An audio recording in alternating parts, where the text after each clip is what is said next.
Hi, this is Darren from NorthStead Landscaping. Today we've got the ASV RT-60 in the shop. We're going to, well here, I'll show you. When we swapped these wheels out from our 2008 PT-60, we bought a new set of wheels for the RT-65, and we noticed the gap was much closer in here, so we realized these wheels are 12 years old and have about 2,500 hours of use on them, and we decided that we're going to replace these as well because they're pretty much worn out, and we figured it's also causing us some track tension issues, because if you add this up here and this here, you're almost like a good inch of missing material, which would affect your tension of the track.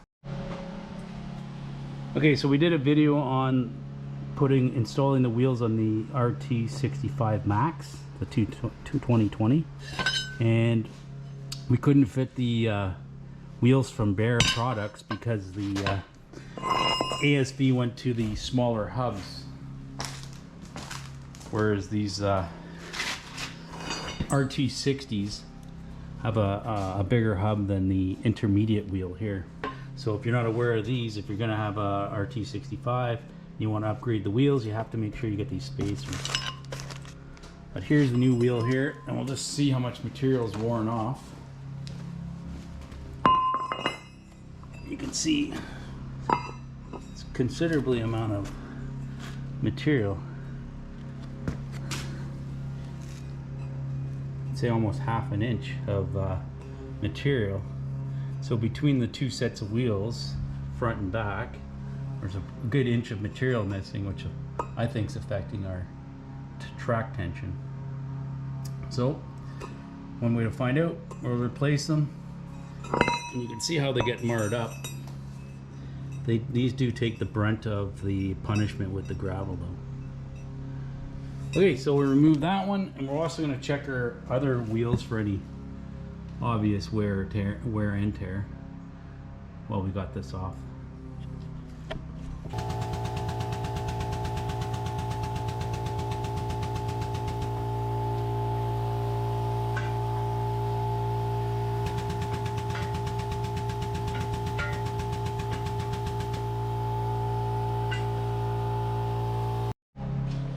Okay, so actually I remember now when we bought, holy crap, in 2009 when I bought the PT-60, these were actually bought these because I bought it from a rental company, and so these were already replaced. Now these don't come stock, but I don't know who makes these ones. Oh, it was a cat wheel. There's a cat number right here, cat 2616388. So this is an actual cat wheel, and it's metal, it's heavy as hell, whereas these are the Bairs products. They're alloy aluminum, and they're much lighter, and as you can see, I'd say there's a good 3/8 of an inch wear. And again, these are over 12 years old and have 2,500 hours, probably more actually, because I bought these with the machine and only had 300 hours on it, plus we put it on this machine, probably put another 200 hours, so it's got probably close to 3,000 hours.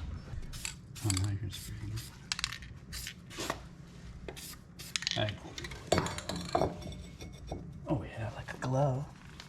Like a glove. Okay, now we need to line up the ovals.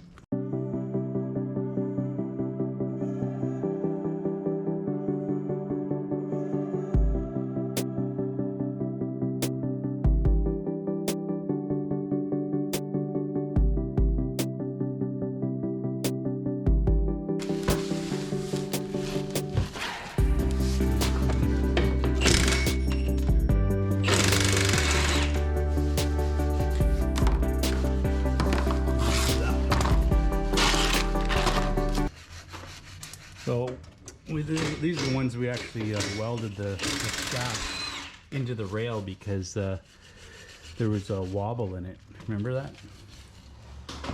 We actually did a video on that as well. And there was a wobble right in the shaft on both sides, and we took that out. These things here, I like to actually replace these with the composite ones. By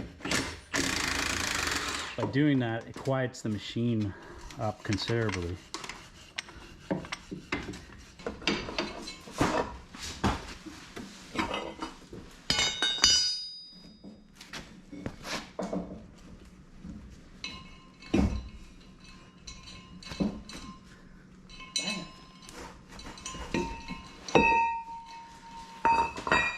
Of course, we've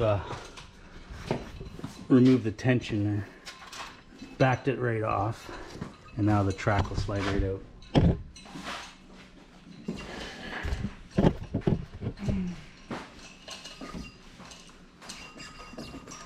Once you get it off the outside wheel, we'll also check for any.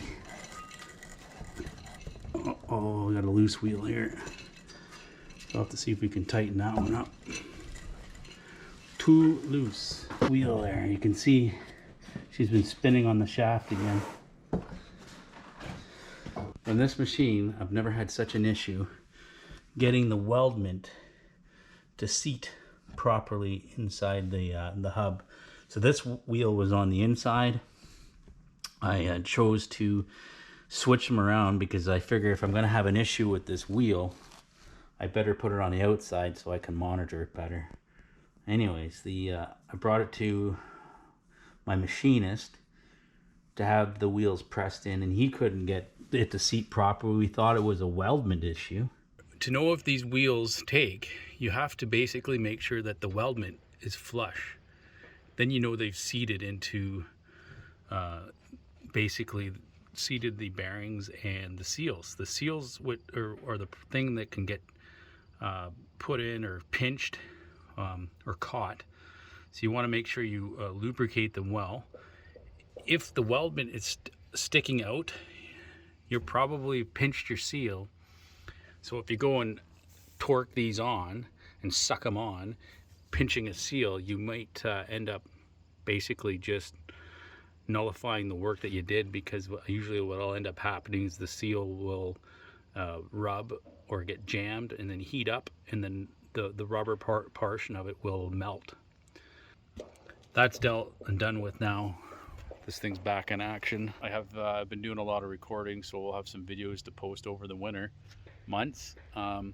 Also, yeah, just like to thank the guys that are subscribing. I mean, it makes me want to do this more if people are watching. So again, thanks for subscribing and liking the video. You can do that. Be awesome. So again, I'm Darren from NorthStead Landscaping. Please like and subscribe, and have a great day. Bye.